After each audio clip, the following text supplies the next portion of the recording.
नमस्कार दोस्तों, स्वागत है आपका अपने चैनल विधि जुडिशियल एकेडमी में। And in this lecture we are going to learn the offence of robbery. लूट का अपराध बहुत बहुत इंटरेस्टिंग है, बहुत बहुत इंपॉर्टेंट है। प्रीलिम्स के लिए इंपॉर्टेंट है, मेंस के लिए इंपॉर्टेंट है और आपकी प्रैक्टिकल एडवोकेसी के लिए बहुत इंपॉर्टेंट है, इंटरव्यू के लिए बहुत इंपॉर्टेंट है। थेफ्ट, एक्सटॉर्शन, रॉबरी, डकैती, dishonest misappropriation, criminal breach of trust, ये सभी ऑफेंसेस, इन सब की एक क्यूमुलेटिव, एक होलिस्टिक अंडरस्टैंडिंग बहुत जरूरी है। तो उसी सीक्वेंस में ये टॉपिक है आपके लिए। This has been given under section 309 BNS and it was given under section 390 IPC। Everything is same BNS में और IPC में। इन सेक्शंस की, इस ऑफेंस की डेफिनेशन पर, मीनिंग पर कहीं कोई चेंज नहीं किया गया है। एज ए कॉन्सेप्ट आपको समझना चाहिए कि what do you mean by the robbery. उसके बाद में आपने केवल संख्या, जो नंबर है ऑफेंस की, वो चेंज करना है, 390 से कर देना है 309। बहुत ब्यूटीफुली एक्सप्लेन किया गया है इस ऑफेंस को इस वीडियो में। और ये वो क्लास मिल रही है जो यहाँ पर स्टूडेंट्स ने ऑफलाइन क्लास अटेंड की थी। तो इसकी वैल्यू को समझिएगा, एक एक मिनट को समझिएगा, एक एक बात को अच्छी तरीके से समझिएगा और कैसे इसको तैयार करना है उसको समझिएगा। With these words let's start the class. चलिए कोई नहीं, चलिए हम सब लोग आज मिलकर के लूट करते हैं फिर। That is 390 robbery. First question in your prelims will come from this section itself. Where is the robbery defined? It is under section 390 and I am telling you again, we have yesterday in last class we have done theft, क्योंकि theft से related है ये, theft का extension है ये robbery. तो आपको ये मान के चलना पड़ेगा कि हम लोग थेफ्ट समझ चुके हैं। Fine, let's go this.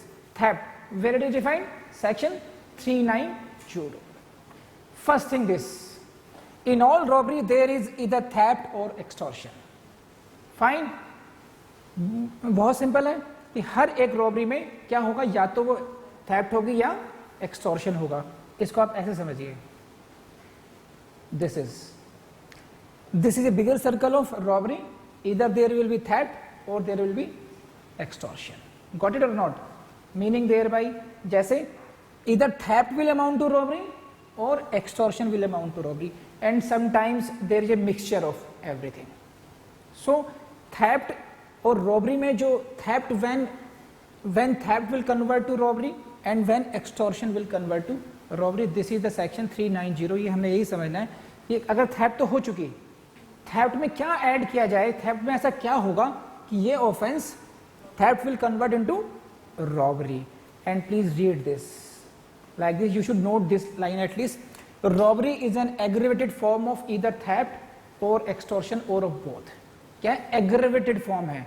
Something will be added to theft or extortion and that will come out to become robbery. Got it or not? ठीक है, दिस इज नाउ है ऐड क्या होगा वो? इमिनेंट फियर और this is violence. It should be imminent theft और violence. समझ रहे हैं बात? तो जनरली क्या होगा, अक्सर आप देखेंगे, अभी देखेंगे हम लोग कि कई बार only theft amounting to robbery होगा, कई बार एक्सटॉर्शन अमाउंटिंग टू रॉबरी होगा और कई बार दोनों होते हैं यहाँ पर। ये ठीक है, बढ़े आ गए। तो पहली बात तो समझ में आ गई हम लोगों को, थेफ्ट अमाउंटिंग टू रॉबरी पर आ रहे हैं हम लोग। Now this is para second, when theft is robbery. कब चोरी? लूट होगी। ठीक, जरा प्लीज आपके पास डायरेक्ट है, नोट्स तो दे रखे मैंने आपको, you go to the notes, read it. Theft is robbery, theft is robbery if, please इन 3 लाइनों को नहीं भूलेंगे आप। आपने 390 को बार बार एग्जैक्ट लैंग्वेज में याद करना है। Exact means exact with commas. Or this is, theft is robbery if in order to the committing of theft, in committing theft or in carrying away or attempting to carry away. These are the 3 objectives, 3 उद्देश्य हैं इन कामों के लिए। क्या करे offender? If the offender for that end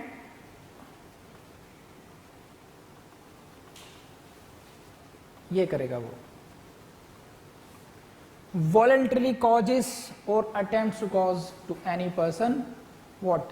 Death, hurt or wrongful restraint। तो please इन सबको highlight कर लीजिए अपने उसमें इसी तरीके से, डेथ, हर्ट और wrongful restraint।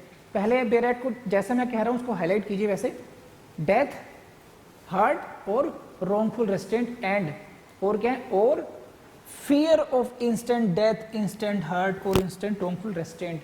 And please highlight this word only, instant, don't forget this. Instant, instant, instant. Instant death, fear of instant death, fear of instant hurt, fear of wrongful restraint. मैं अभी केवल आपको इसके जो अलग अलग portions हैं बेयर एक्ट में लैंग्वेज, उसको केवल हाईलाइट करवा रहा हूं, फिर मैं इसको समझाऊंगा क्या है इसमें. ये कर लिया आप लोगों ने हाईलाइट? देन प्लीज दे दिस. ये देख लिया आपने, डेथ, हर्ट और रॉन्गफुल रेस्ट्रेंट. अब देख क्या है इसका, अब ऐसे पढ़िए देखिए, वॉलंटरीली कॉजेज और अटेम्प्ट टू कॉज. ऑफेंडर है क्या करता है, वॉलंटरली, स्वेच्छा से, voluntarily, don't forget this word, you should highlight it, अलग से कर लीजिए इसको हाईलाइट. हाईलाइट कर लिया आप लोगों ने, वॉलंटरली. वॉलंटरली कॉजेज और attempt to cause to any person, स्वेच्छा से करता है या करने का प्रयत्न करता है किसी व्यक्ति को, क्या उसकी, उसको डेथ करता है उसकी, ही कॉजेज डेथ, या हर्ट, क्षति करता है, या रॉन्गफुल रेस्ट्रेंट करता है. या ये नहीं करता, क्या करता है, wrong, fear of instant death, fear of instant hurt और fear of wrongful restraint. Now you see this slide, this is either he causes death, hurt और रॉन्गफुल रेस्ट्रेंट, या तो वो ये करेगा या वो ये करे. और फियर ऑफ इंस्टेंट डेथ, इसी का डेथ का, डेथ नहीं कर रहा, इंस्टेंट फियर ऑफ डेथ हो गया. हर्ट नहीं है, instant fear of hurt, fear of instant hurt, and this is instant fear of wrongful restraint. तो प्लीज जब ऑप्शन आएंगे आपको प्रीलिम्स में होगा, तो आप ये देखना कि फियर, अगर फियर है तो it should be instant. Generally examiner tries to confuse you, he will write fear of death, skip कर देंगे, इंस्टेंट को हटा देंगे वहां से. वो समझ रहे हैं बात क्या? तो इसीलिए मैं आपको, I am drawing your attention towards this word instant. When there is a fear, there must be instant fear of death. Either he causes death or he causes instant fear of death. या तो बंदूक चला दे, गोली चला दे and death कारित कर दे, या कहे कि मैं अभी मार दूंगा गोली, तो दिस इज क्या हुआ, इंस्टेंट फियर ऑफ डेथ. लेकिन अगर उसने कहा कि चुपचाप मुझे जितने तुम्हारे पैसे घर से निकाल के दे देना, कल मिलूंगा तुमसे, वरना तुम्हें जान से मार दूंगा, तो यहां पर क्या हुआ, फियर ऑफ डेथ तो हुआ लेकिन इंस्टेंट नहीं हुआ, दूंगा इन फ्यूचर. तो इसको आपने ध्यान रखना है, इसकी लैंग्वेज पे ध्यान रखना है. इस पार्ट को समझे आप लोग? अब देखिए इसको मैंने एक साथ क्लब करता हूं आपको.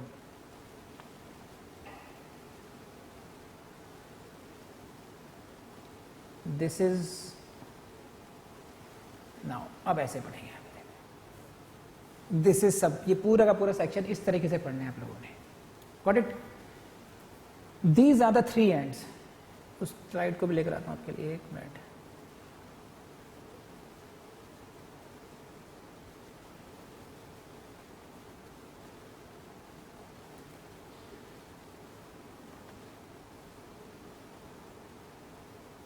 एक बार ये इसकी टेक्निकलिटी समझ लेंगे ना, फिर हो गया बात, क्या चैप्टर पूरा है.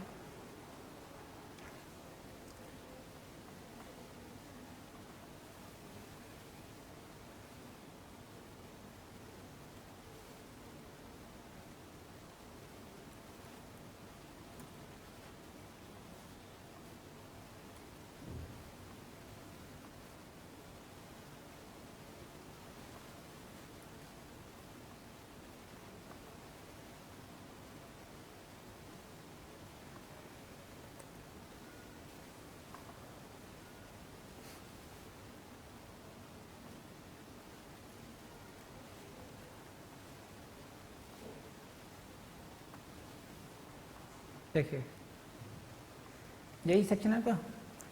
Theft is robbery if in order to the committing of theft, चोरी करने के लिए. अब इन तीनों को समझ लीजिए पहले. अब चोरी करने के लिए, इन कमिटिंग थेफ्ट, चोरी करते हुए, और थर्ड ऑब्जेक्टिव क्या हुआ, इन कैरिंग अवे और attempting to carry away the property obtained by theft. ये तीन उद्देश्य क्या है, इनका अंतर समझ पा रहे हैं? क्या क्या अंतर है ये? जैसे इन स्लाइड समझेंगे आप।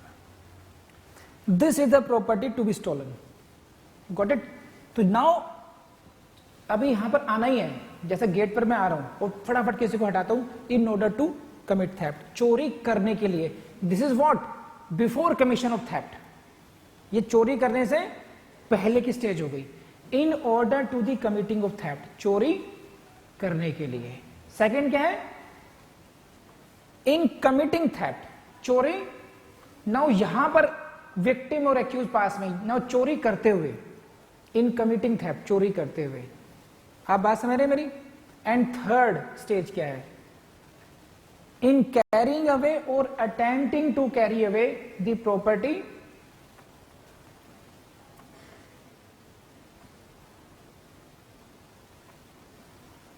ऑब्टेन्ड बाय थेफ्ट, जो चोरी की वस्तु है उसको ले जाते हुए, लेके जा रहा है साथ में अपने।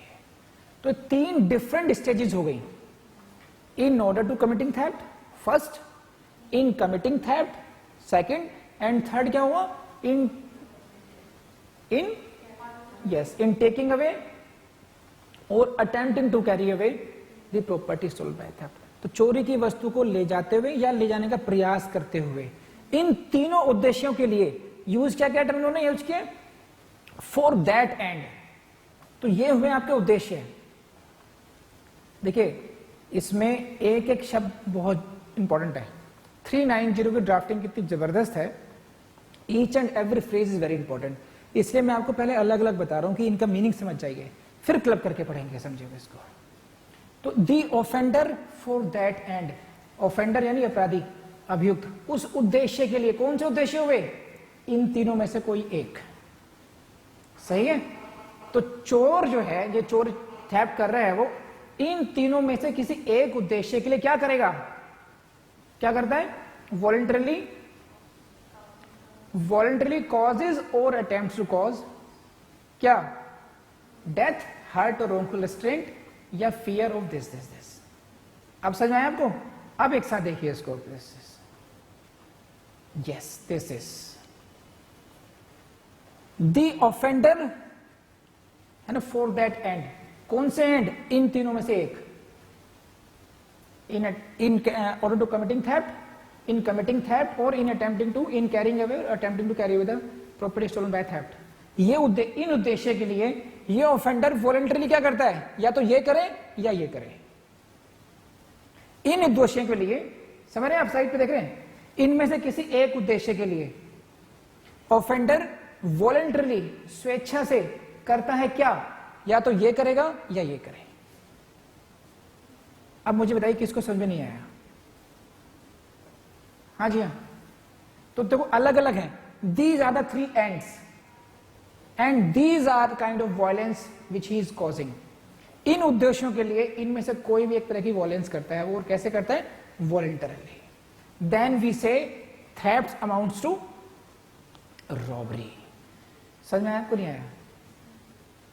नहीं आया? इतने ढीला रिस्पॉन्स क्यों देती हो? सोच समझ के बोलती हो भी। चलिए अब देखिए कुछ एग्जाम्पल समझ लेते हैं, आप इसमें समझ में आएगा आपको। Where C and D were stealing mangoes from a tree. C and D हैं दो व्यक्ति और एक मैंगो ट्री से आम चुरा रहे हैं। ये कैसी प्रॉपर्टी हुई? मूवेबल प्रॉपर्टी हुई। What it? And were surprised by B. B ने देख लिया, वहां पर पहुंच गया B. Whereupon C knock down B. B को उसने नॉक डाउन कर दिया। Mean what? Caused hurt. हो गया नहीं होगा? And B became senseless because of this. The offence of रेवरी was held to have been committed. Why? Because now in committing theft, they were stealing mangoes, meaning they were what? Why? In order to the committing of theft. In order to the committing of theft, the offender voluntarily caused hurt, and therefore he was held to be guilty of robbery. बात समझ में आई? बात application आ गई उसकी? नहीं आ गई? Second देखो, इसको समझो आप। The accuse abandon the property obtained by theft and threw stone at his pursuers to deter them from continuing pursuits. He was held guilty of theft and not of robbery. इसको मैं समझाता हूँ दूसरे शब्दों में। एक व्यक्ति है, आपके घर में घुस गया, चोरी करके भाग रहा है, आपकी डायमंड रिंग को उसने लिया और आपने देख लिया, आपने शोर मचाया, भागो भागो भागो करके, चोर आ गया, उसके पीछे भागे सब लोग। Now what he is doing, now he is carrying away your property stolen by theft. Got it? नाउ अगर ले जाते हुए आपके भाई सामने आते और उनको घूंसा झड़ देता है वो, नो ये थर्ड स्टेज हो गई अब ये, कि he caused hurt while carrying away and then he voluntarily caused hurt. He voluntarily caused hurt in order to carrying away the property stolen by theft. चोरी की वस्तु को ले जाने के लिए उसने स्वेच्छा उसको हर्ट कारक किया, तो ऑफेंस क्या हो जाएगा? रॉबरी। लेकिन आप पीछे पड़ गए उसके, और फटाफट वो जो ले जा रहा था वो फेंक देता है नीचे। Now he has thrown the diamond ring. आपने देख लिया, आपके हाथ में भी आ गई अब, but in order to catch him you kept on pursuing him. Now उसके पीछे पड़ रहे हैं आप उसके, and in order to this is to deter them from pursuing, कि उसके पीछे कोई ना पड़े, इसलिए वो स्टोन फेंकता है, एंड दैट हिट्स यू, आपको चोट लग जाती है उससे। Now this what is this offence? This is not robbery, because now he has caused hurt not in order to carrying away the property stolen by theft. आप समझ रहे हैं अंतर इसका? तो so technical, this section is very technical, इसलिए मैंने एक एक फ्रेज को अलग से समझाया आपको, कि आपको यह देखना पड़ेगा जो हर्ट करी या जो रोंगफुल रेस्टेंट उसने किया या डेथ की या इंस्टेंट फियर दिखाया उन सबका, उसका पर्पस क्या था। यहां पर क्योंकि उसने प्रॉपर्टी छोड़ दी थी, नाउ जो थर्ड पर्पस है, in order to in carrying away और in carrying away or in attempting to carry away the stolen the property obtained by theft, वो पर्पस खत्म हो गया उसका। Now why he caused hurt? Because he wanted to deter you from pursuing him, कि आप उसका पीछा ना करें इसलिए उसने किया। तो purpose is not as defined in section 390, तो this is not the case of robbery. आप बात समझ आई? अच्छा समझ में आ रही है ना बात आपको? कहीं मुझे ही समझ में आ रही हो केवल? नाउ सी, इसको देखिए, मैंने कहा था ना ये वॉलंटरी कॉजेस को हाईलाइट कर लीजिए, इसका क्या सिग्निफिकेंस है। The use of word voluntary causes in this section is significant because merely causing of incidental injury does not convert the offence into robbery. अगर वॉलंटरीली ने हर्ट नहीं किया था आपको, लेकिन हो गई हर्ट, ये आपको देखना पड़ेगा कि हर्ट इंसिडेंटली हो रही, एक्सीडेंटली हो रही है, या he caused voluntarily. This is very important. मैंने कहा था ना आपको, एक एक फ्रेज इंपॉर्टेंट है इसमें, voluntarily causes, for that end, then तीनों एंड को याद करना, फिर क्या क्या कर सकता है, डेथ, हर्ट, रोंगफुल रेस्टेंट, और क्या, fear of death, fear of instant hurt, fear of instant wrongful restraint. Every word should be learn by you, तब आपको जाकर के मास्टरी होगी। अदरवाइज आपको लगेगा कि हाँ हमने कर दिया सही, but that may be the wrong answer. So जो हर्ट कर रहा है, वो हर्ट कर रहा है, डेथ कर रहा है, that should not be incidental, that should be voluntary cause. For example, the accused was cutting a string by which a basket was tied. Got it? एक रस्सी को काट रहा है वो, जिससे बास्केट की चोरी करनी है, और क्या काट रहा है वो? स्ट्रिंग को काट रहा है, लेकिन उसको पता नहीं है, गलती से accidentally cut the wrist of the owner. जो ओनर है गलती से उसको चोट लग गई, कट गया, उसके कट लग गया। नाउ यहां पर he did not cause hurt voluntarily. Are you getting this point? कि लग गई बस उसके, he was not aware of this, तो this will not be the case of robbery. Got it or not? है ना, समझे आप? तो वॉलंटरी का मतलब क्या हुआ? जैसे in a case the accused in snatching a nose ring of a woman wounded her in the nostril and caused her bleed to flow। Nose यही हुआ ना, ये क्या बोलते हैं, नोस्ट्रिल क्या बोलते हैं इसको, नाक में, हिंदी में क्या बोलते हैं, नथ, यही बोलते हैं ना। हाँ, तो उसको खींचा उसने ना। यहां पर क्या हुआ, अब खींचेगा तो जाहिर बात है चोट लगेगी यहां पर तो, है ना। तो नाउ इन कमिटिंग थेफ्ट, आप प्लीज समझिए, accuse in snatching a nose ring, in snatching a wounded her.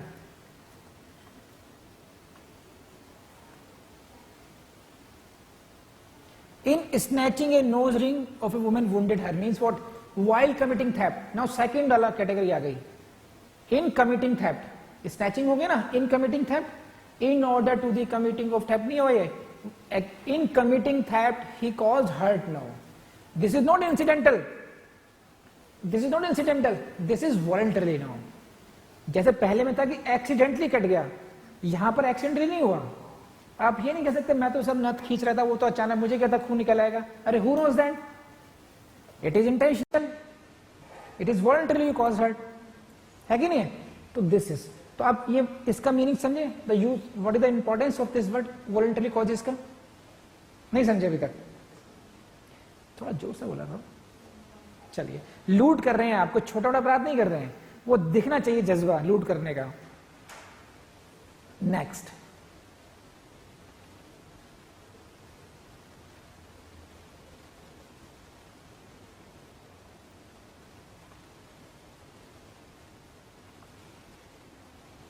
ये इलस्ट्रेशन है आपके उसमें।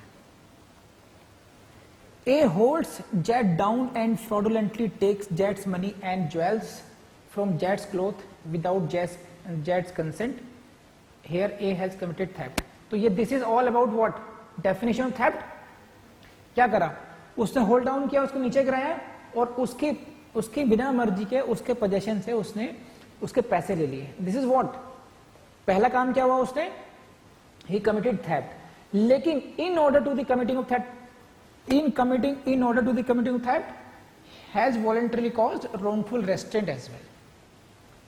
तो उसने नीचे गिरा दिया, उसको होल्ड डाउन कर दिया, it means what, he caused wrongful restraint। so this is the case of theft amounting to robbery। you got it or not? तो इस तरीके से आपको एक एक फ्रेज को रॉबरी के डेफिनेशन में समझना है और फिर भूल जाना है। उसको तभी याद करना जब एग्जाम दे के आओ, अच्छा यहां से आया था, इतना चल जाएगा पता आपको। या कुछ उल्टा करेंगे इसका, रिपीटेडली रिवीजन करना है, डेली लिखना है इसको आपने, तब तक लिखना है जब तक कि आपका ऐसा लगे ना कि जैसे 10 का पहाड़ा इतना इजी ना हो जाए, तब तक आपके लिए वो सही है। Next,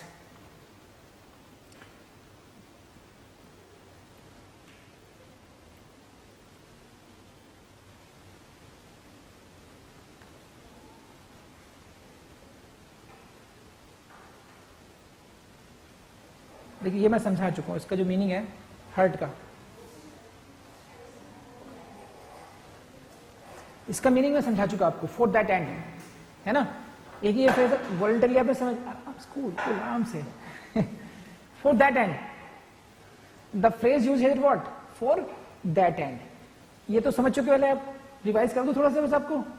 for that end means what, these are the three ends in order to the committing theft, in committing theft and this.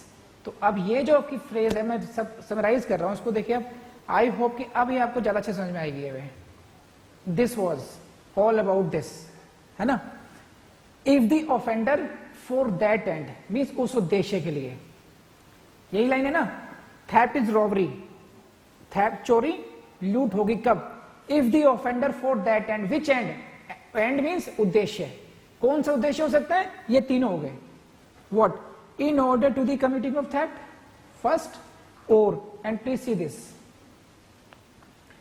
while reading Baer Act you must be aware कि whether this is or and, तो this is or, again this is or and this। तो या तो ये उद्देश्य हो, in order to the committing of theft, in committing theft, or in carrying away or attempting to carry away the property obtain bye theft. ये तीनों उद्देश्य में से कोई सा एक भी हो सकता है, क्योंकि वर्ड क्या यूज किया उन्होंने, और, इनमें से कोई एक हुआ। फॉर दैट एंड, इनमें से किसी एक उद्देश्य के लिए क्या कर रहा है ऑफेंडर, वॉलंटरी कॉजेस और attempts to cause to any person what, या तो ये डेथ hurt या wrongful restraint, or fear of instant death, or of instant hurt, or instant wrongful restraint. तो this is all about section 390. समझे आप? समझ में तो नहीं आया? आ चुका? चलिए तो दिस इज 390 आप लोगों ने इस तरीके से करना है। और केस लॉज आपको नाम से याद नहीं रखने, इसमें नाम से कोई ऐसा हिस्टोरिकल कोई लीडिंग केस ऐसा नहीं है जिसको आपको बहुत याद करने की जरूरत है, केवल टेक्निकली आपको याद रखना है। एंड इसको आप ऐसे भी देख सकते हैं, देखिए आप ये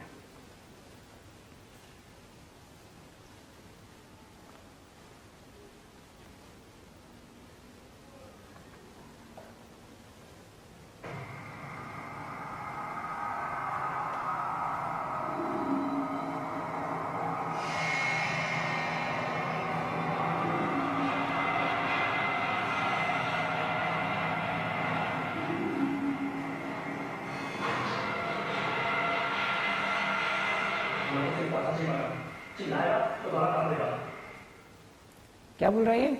फूल दूंगा या क्या? चिल्लाया तो गला काट दूंगा। Meaning what he said, he extended threat. Threat क्या? चिल्लाया तो गला काट दूंगा। It mean what? Fear of instant death. This is fear of instant death. आगे बढ़ते हैं।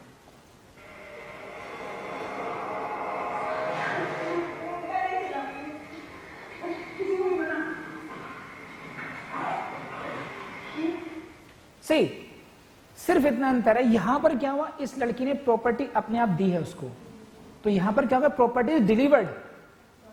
तो this is the case of extortion now. अगर इसमें थोड़ा सा वीडियो में चेंज होता कि अगर ये व्यक्ति थ्रेट देकर के उसके कब्जे से वो प्रॉपर्टी खुद लेता, then it would have been the case of theft amounting to robbery. अब बात समझ आई आपको? When theft amounts to robbery क्या मतलब होता है?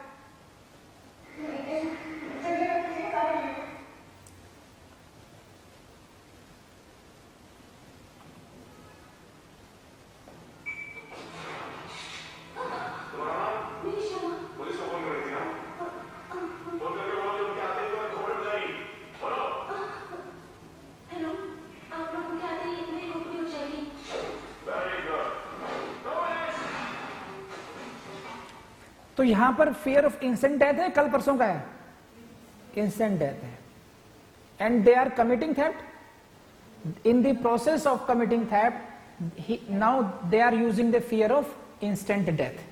अब मेरे ख्याल से प्रैक्टिकली आप समझ पा रहे हो इसको? ठीक है।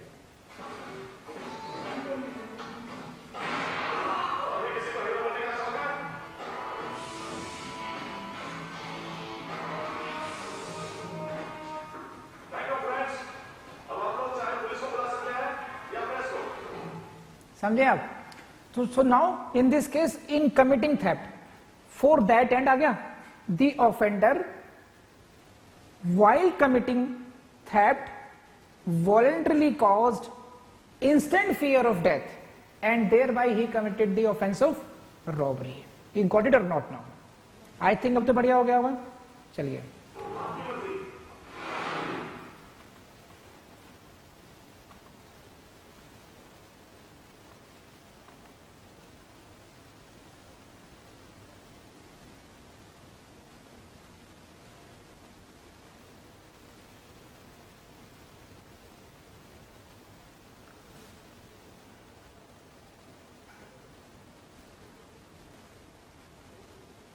इसमें देखना आप ये,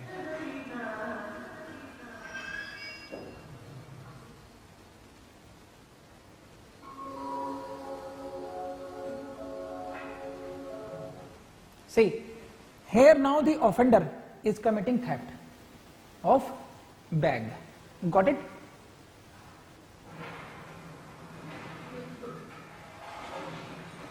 Now he is carrying away the property stolen by theft. Got it or not? Now this is third objective. Now if doing this he causes or attempts to cause death, hurt or wrongful restraint, or fear of instant death, instant hurt or instant restraint, then this offense of theft will amount to robbery. बात समझ में आ गई नहीं आ गई बताइए मुझे? नहीं आई? नहीं आई ना? ये हुई third stage for that and. जिंदगी में कहीं भूलेंगे नहीं आप लूट करना। अब घर जाकर कहेंगे क्या सीखा, कि आज चोरी लूट करना सीखा हम लोगों ने आज। Next I show something else also.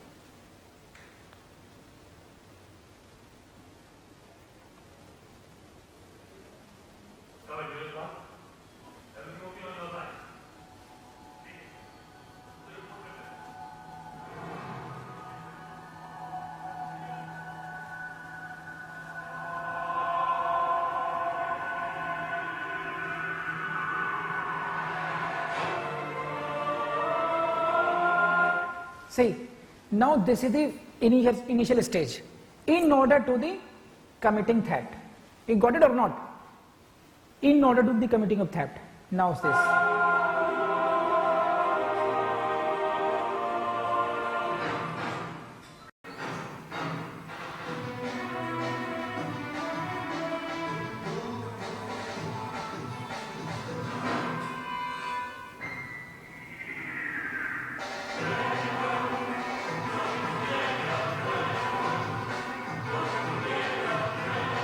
So this is the first stage in order to the committing of theft. अब इस वीडियो में वैसे नहीं आ रहा, अगर ऐसा करने के लिए in order to the committing theft, if the offender voluntarily causes death, hurt or wrongful strain or fear of instant death, instant hurt or instant wrongful strain, then the offense of theft will amount to robbery. You got it or not now? तो तीनों stage देखिए, ये है पहली stage in order to the committing of theft.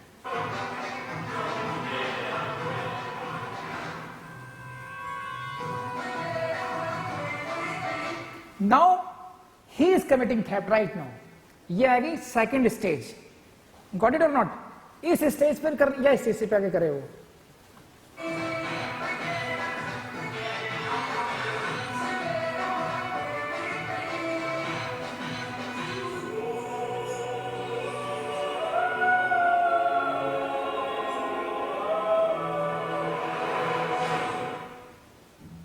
So I have shown you all the stages, all the ends उन उद्देश्य के, in order to the committing theft, in committing theft and in order to carrying away or attempting to carry away the property stolen obtained by theft. ठीक है, अब कुछ question पूछना तो पूछिए मुझसे आप, otherwise from my and this is section 390 is complete now. तो लूट हो गया, रॉबरी हो गया, देन कम्स दी डकैती. सिर्फ इतना अंतर है, when the robbery is committed by minimum 5 persons, okay, where the whole number of persons is what amounts to 5 or more. लूट में क्या करना है, कि लूट में आपने क्या करना है, एडिशन क्या कर देना है, when 1 or 2 या less than 5 are committing, it will remain robbery, otherwise it will amount to डकैती. सिंपल सी बात है उसमें. तो पढ़ लीजिए एक बार को, where the whole number of persons conjointly committing or attempting to commit a robbery and persons present and aiding. कोई भी हो, committing हो, attempting to हो या present aid कर रहे हो, total number अगर 5 है, amount to 5 or more, every person so committing, attempting or aiding is said to commit डकैती. तो the depends on what, robbery will convert into डकैती when the minimum number is 5 or more. तो minimum number is 5 हो गया. तो this is all about 390, 391 robbery and डकैती. सो दोस्तों, ये टॉपिक आपको बहुत पसंद आया होगा, I know it. And please अगर आपको आया हो तो डोंट फॉरगेट माय टेक्निक्स. आपको रिवीजन करना है और बार बार एमसीक्यू जरूर सॉल्व करने हैं. अब देखिए, थेफ्ट, एक्सटॉर्शन, रॉबरी को इनको लिख लिख कर जितनी प्रैक्टिस करेंगे उतना ही आपका फायदा होगा, अगर आपको वाकई में जुडिशियल एग्जाम क्वालिफाई करना है. तो ज़्यादा नहीं कहूँगा, बस आपसे ये कहूँगा कि अगर आपको वीडियोस पसंद आए हों तो आप प्लीज़ आप ज़रूर लाइक का बटन दबाइए और कमेंट कीजिए और इस वीडियो को शेयर कीजिए. Thank you very much.